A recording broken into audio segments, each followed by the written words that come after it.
Hello everyone. Thank you for participating in this educational module on temporary epicardial pacing wires. This module is not all-inclusive. I want to share some facts and evidence-based practice pearls on this particular subject.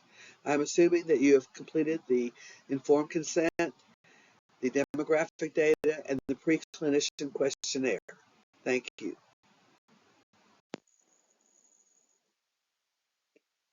For this presentation are listed in the slide above. And briefly, I will discuss cardiac anatomy and physiology, some notable historical events leading to the development of cardiac pacing. I will also discuss why temporary epicardial pacing wires are used and the evidence-based practice expectations of caring for postoperative cardiac surgery patients that have temporary epicardial pacing wires. In this slide, I have listed some of the important events in the history of cardiac pacing. These are not all inclusive. It is interesting to note that medicine or medical treatment has existed on Earth in the form of primitive medicine or magico-religious medicine since the earliest of human presence. Religion and medicine worked toward a unified outcome, which was to defend each person against evil forces. Hippocrates is noted as the father of modern medicine, recognizing the whole person and contributing to medical history with many writings about the heart. He recognized a relationship between the pulse and a fading or syncopal episode. In 1952, Paul M. Zoll demonstrated that a single electrical stimulus to the surface of the chest could produce a heartbeat in patients with heart block due to Stokes-Adams disease. Prior to Zoll, in 1949, Earl Bakken and Palmer J. Hermunsley, who was his brother-in-law, co-founded Medtronic in a garage in northeast Minneapolis. Dr. C. Walton, Lillihei, and Bakken worked together to create a battery-operated pacemaker for pediatric patients. That conversation led to the development of the first external battery-operated pacemaker. In this present slide, I have shown some pictures of the earliest type of portable pacemakers and pacemaking wires. It is of interest that C. Walton Lillihei, PhD, MD, has been considered the father of open heart surgery. He pioneered numerous techniques, equipment, and prostheses for cardiothoracic surgery procedures. He was also a well-known educator. Lillihei and his co-workers developed the myocardial wire, which is shown above, which was a multi-stranded braided stainless steel wire in a Teflon sleeve. One end of this was implanted directly into the myocardium, and the other end was brought through a stab incision and connected to the physiology lab stimulator. An indifferent electrode was buried under the skin to complete the circuit. Effective pacing needed only 1.5 volts as there was direct contact with the myocardium. There was no rejection and no damage to the beating heart, and the wire could be removed easily by tugging once normal conduction resumed. But soon further problems became obvious. The stimulator was large and heavy, of limited portability, and awe-inspiring especially for pediatric patients. Moreover, the system was fatally flawed since it depended totally on an external mains power supply and on the length and integrity of the extension power cord. If the power supply failed, it was worthless. And this happened on October 31st of 1957. A municipal power failure lasting 3 hours resulted in the tragic death of a baby. The hospital had emergency power generation in its surgical suites and recovery area, but not in its patient rooms. The caregivers were once more reminded of the limitations of existing technology. The day after, Lillihei requested Bakken to see if Medtronic could come up with something better. Patient mobility needed improvement and concerns about power failure needed to be eliminated. When Bakken accepted Lillihei's assignment, it seemed to him just like any other special order for a piece of equipment. Medical historians regard Bakken's pacemaker as one of the first successful applications of transistor technology to medical devices, helping to launch the new field of medical electronics. In the entire history of medicine before 1957, there had never been a partly or completely implantable electrical device. It was, however, apparent that for long-term pacing, a totally implanted device would have to be designed, as ascending affection via the pacing electrodes occurred frequently.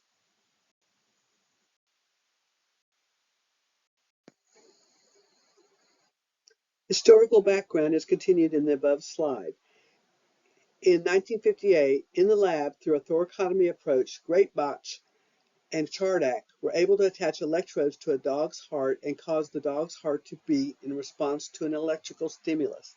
This began the search for a successful way to implant a battery-operated pacemaker in a human heart.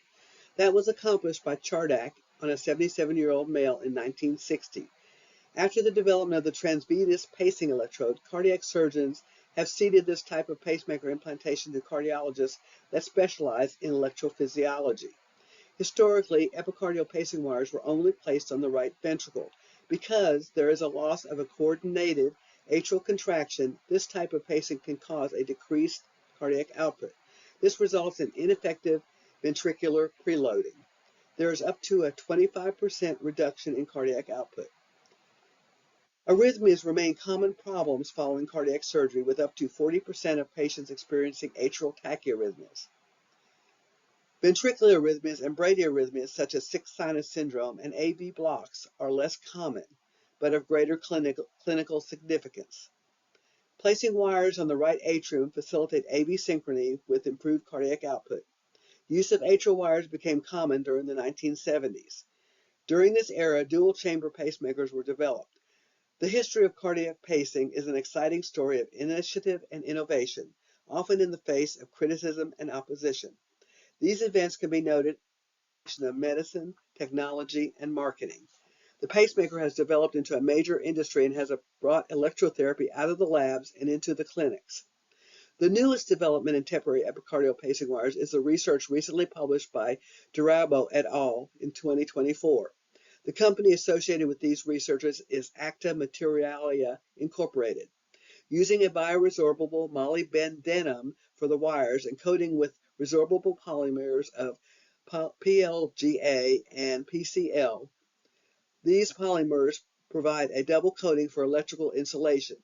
These researchers have demonstrated in the lab that it is possible to manufacture temporary epicardial pacing wires that will dissolve over time, even if postoperative removal is unsuccessful. Although this research was done in the lab using rats, the investigators have shown promise for a new absorbable pacing wire.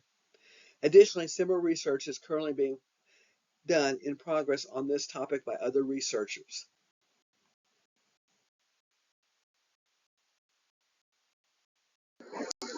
Next, I'm going to briefly review cardiac anatomy and physiology.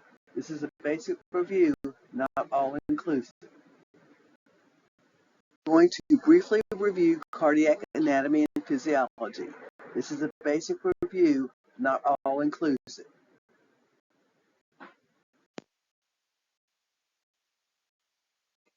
Next, I am going to briefly review cardiac anatomy and physiology. This is a basic review. It is not all-inclusive. Looking at the anatomy of the human heart, we look at the heart as a muscular organ situated in the mediastinum of the chest. There are 4 chambers, 4 valves, and 2 main arteries, and the conduction system. The heart muscle has 3 layers: the endocardium, the myocardium, and the pericardium. The heart can be viewed as 2 separate pumps. One is the pulmonary circuit and the other is the systemic circuit. The oxygenated blood returns from the systemic circuit to the right atrium via the inferior and superior vena cava. The blood passes through the tricuspid valve to the right ventricle and then enters the pulmonary circulation via the pulmonary artery, where gases are exchanged. Once oxygenated, the blood returns to the left atrium via the pulmonary veins, passing through the mitral valve into the left ventricle. The contraction occurs in the ventricles, forcing the blood into the systemic circuit on the left through the aortic valve and on the right through the pulmonic valve to the lungs.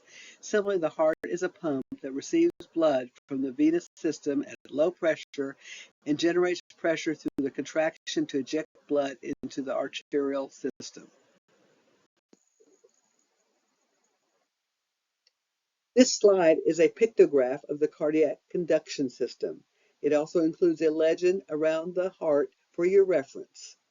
The conduction system is a network of cardiac muscle fibers whose function is to generate and transduce signals in the heart, causing contraction of the heart and thus what we know as a pulse. In normal hearts, the signal is produced by the sinoatrial node. Several pathways exist from the sinus node in the atria to carry the signal through the atrial walls to the AV node. This signal enters the AV node and then travels through the bundle of His and along the interventricular septum.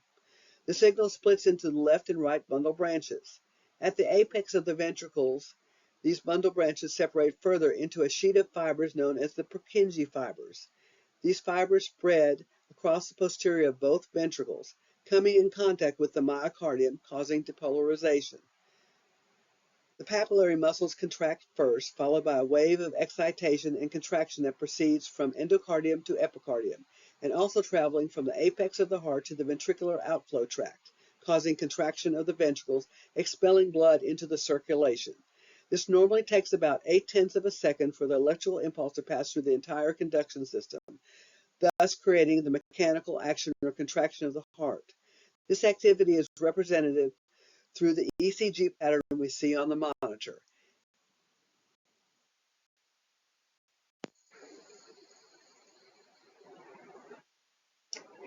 The definition of temporary cardiac pacing is the application of an artificial electrical stimulus to the heart in hope of producing a depolarization of cardiac cells.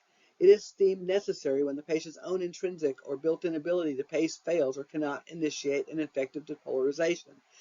Depolarization of cardiac cells is the electrical event that causes the mechanical event of ejection of blood from the chambers of the heart. Epicardial pacing as a routine therapy for cardiac surgery patients has been debated in the literature. However, it is still considered a routine practice by many surgeons. Almost all patients with temporary pacing wires are transferred to the postoperative cardiac surgery unit with the pacing wires left in place. Residents, nurse practitioners, physician's assistants, and nursing staff, as well as the providers, become responsible for temporary pacing wire management.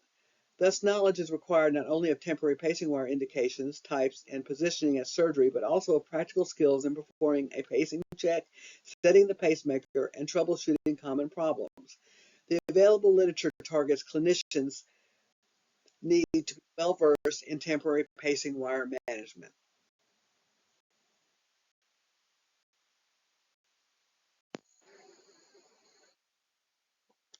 This slide depicts cardiac pacing wires and where they are placed on the myocardium.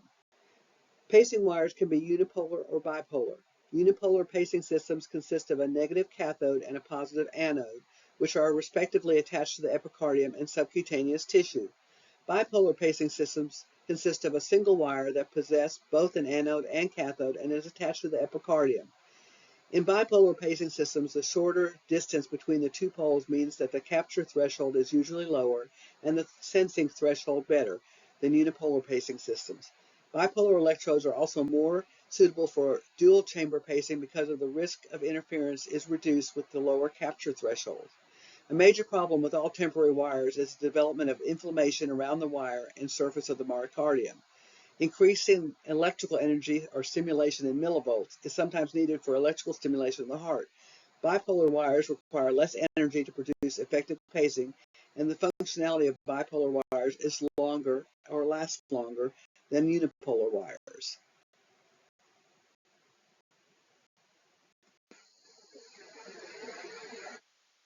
To continue, temporary pacing wires are placed surgically toward the end of the surgical case prior to chest closure. Ventricular wires are sutured onto the diaphragmatic surface of the right ventricle, while the atrial wires are attached to the right atrium with sutures or clips. There are sutureless wires that can be used as an alternative to help simplify the pacing wire removal process. In this case, some surgeons elect not to fix the electrodes to the heart, but to instead maintain electrode contact by sandwiching the electrode in place, such as between the heart and the diaphragm in the case of ventricular wire placement, or between the right atrial appendage and the aorta in the case of atrial wire placement. Using sutureless wires reduces the likelihood of causing cardiac tamponade from traumatic cardiac bleeding, but is limited by the risk of ineffective pacing. The atrial wires are brought out, in general, through the skin to the right of the sternum, while the ventricular wires are brought out through the skin to the left of the sternum. And these are depicted in the photograph noted above.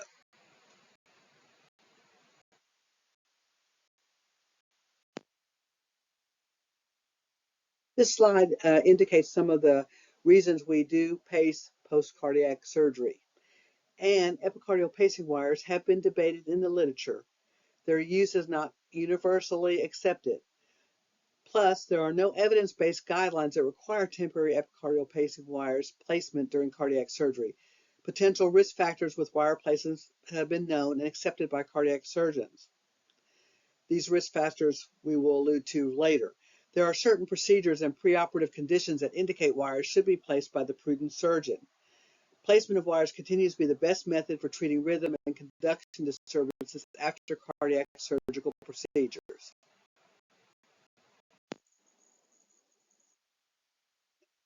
The patient is admitted to the postoperative recovery area after cardiac surgery. A multitude of tasks and events are occurring to maintain stability of the patient. The patient may be brought to a specialized unit directly from the operative suite or a cardiothoracic intensive care unit that has a mixture of patients with various cardiac, thoracic, or vascular diagnoses. This is dependent on the facility where the patient is receiving care or having his operation. The nurse assigned to the patient works with a team to provide competent postoperative care. This slide indicates what is necessary relating to temporary epicardial pacing wires, but the care does involve a multitude of elements. This slide lists the major complications that can occur with the use of temporary epicardial pacing wires. These may include bleeding, cardiac tamponade, infection. Wires can be retained and unable to be removed when indicated for removal, dysrhythmias. A patient can cardiac arrest. They can be hemodynamically unstable. They can cause coronary graft laceration or dislodgement, hematoma, pain. Wires are typically removed by post-op day 3 or 4 if pacing is not required. Nursing care of the patient is not limited to the temporary epicardial pacing wires. The nurse must be aware of and competently assess the patient as a whole, including all body systems.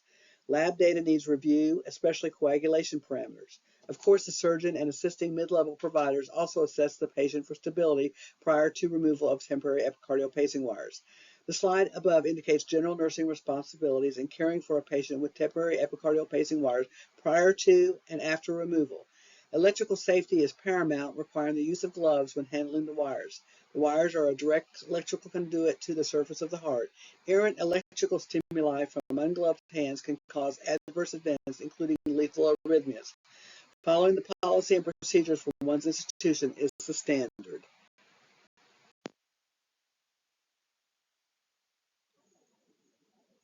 When wires are removed, the patient should be monitored closely for a designated time period post-removal of the wires.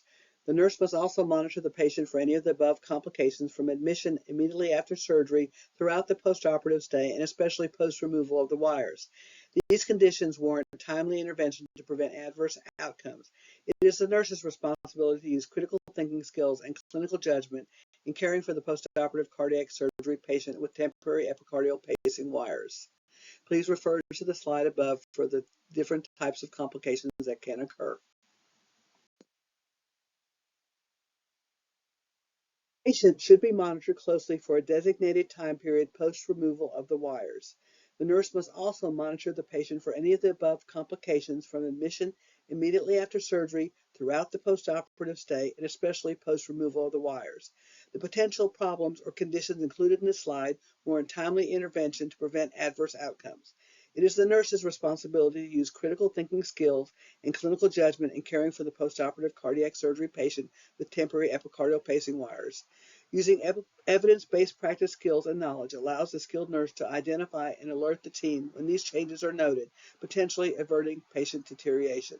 Of course, follow your institution's policy and procedure for any of these conditions or for monitoring of the patient. I will leave the slide up here for a few seconds to let you see what these conditions are and what I have annotated about them.